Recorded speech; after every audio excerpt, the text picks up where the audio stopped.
আমরা আশা করি উনি অচিরেই সুস্থ হয়ে আমাদের মাঝে ফিরে আসবেন। দেশনেত্রী বেগম খালেদা জিয়া এমন একটি নাম, যা নামটি উচ্চারিত হলেই তার আপসীনতার যে দীর্ঘ সংগ্রাম, সেই সংগ্রামের প্রতিচ্ছবি আমাদের সামনে ভেসে ওঠে। উনি এমন একজন ব্যক্তি বাংলাদেশের ইতিহাসে, যিনি এদেশের স্বাধীনতার জন্য, এদেশের সার্বভৌমত্বের জন্য এবং দেশের গণতন্ত্র ফিরিয়ে আনার জন্য অবিরাম লড়াই করে গেছেন।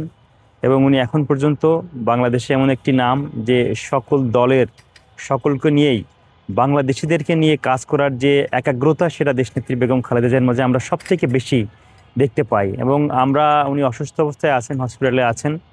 আমরা আমরা সবসময় তার সুস্থতার জন্য দোয়া করছি এবং আমরা চাই যে উনি সুস্থ হয়ে আবার আমাদের মাঝে এসে বাংলাদেশের গণতন্ত্রের জন্য, বাংলাদেশের মানুষের অধিকারের জন্য উনি যাতে সবসময় আমাদের সাথে থাকেন, আমরা সেই প্রত্যাশা সবসময় রাখি। এবং আমরা আশা করি দেশনেত্রী বেগম খালেদা জিয়া সুস্থ হয়ে আমাদের মাঝে ফিরে আসবেন এবং দেশের স্বাধীনতা এবং সার্বভৌমত্বের জন্য তিনি বিগত সময়ে যেমন আপসীন ছিলেন, সেই আপসীনতা দিয়েই আমাদেরকে আবার আগলে রাখুক, আমাদের সাথে আবার রাজপথে থাকুক। আমরা সবসময় সেই দোয়া প্রার্থনা করছি যে উনি আমাদের মাঝে সুস্থ হয়ে ফিরে আসুক। ওনার জ্যেষ্ঠ পুত্র, বিএনপির ভারপ্রাপ্ত চেয়ারম্যান জনাব তারেক রহমান, ওনার স্ত্রী ডক্টর জুবাইদা রহমান, উনি একজন ডক্টর এবং ওনারা পরিবারই সিদ্ধান্ত নেবেন যে আসলে ওনাকে কখন, কোথায়, কোন জায়গায় চিকিৎসা দিলে ভালো হবে, সেটা পরিবার সিদ্ধান্ত নেবে।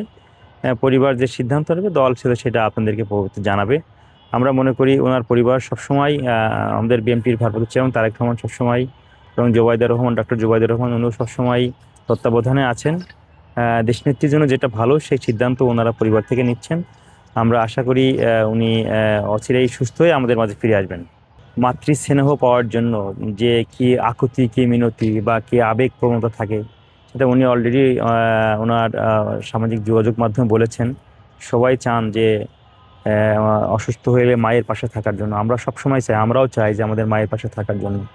উনিও চান একজন সন্তান হিসেবে। হয়তো বিভিন্ন প্রেক্ষাপটের কারণে উনি আসতে পারছেন, তো আমরা মনে করি যে অতি দ্রুত সম্ভব উনি দেশে আসবেন এবং দেশে এসে এদেশের ওনার মায়ের জন্য, যে উনি মা যেমন আপসীন সংগ্রাম করছে গণতন্ত্রের জন্য, মানুষের বাক স্বাধীনতার জন্য, দেশের জন্য, দেশের সার্বভৌমত্বের জন্য, উনিও সেই সংগ্রাম বাইরে থেকে চালিয়েছেন এবং অচিরেই দেশে এসে উনি সেই সংগ্রাম চালিয়ে যাবেন আমাদেরকে সাথে নিয়ে। আমরা সেই আশা এবং সেই প্রত্যাশা রাখছি এবং আগামী দিনের বাংলাদেশ, যে বাংলাদেশ বিনির্মাণ হবে, সেই বাংলাদেশে দেশনেত্রী বেগম খালেদা জিয়া এবং দেশনায়ক তারেক রহমান সবাই আমাদেরকে নিয়ে বিনির্মাণ করবেন, আমরা সেই প্রত্যাশা করি এবং সেই লক্ষ্য নিয়ে আমরা সবসময় ছাত্র দল কাজ করে যাচ্ছি।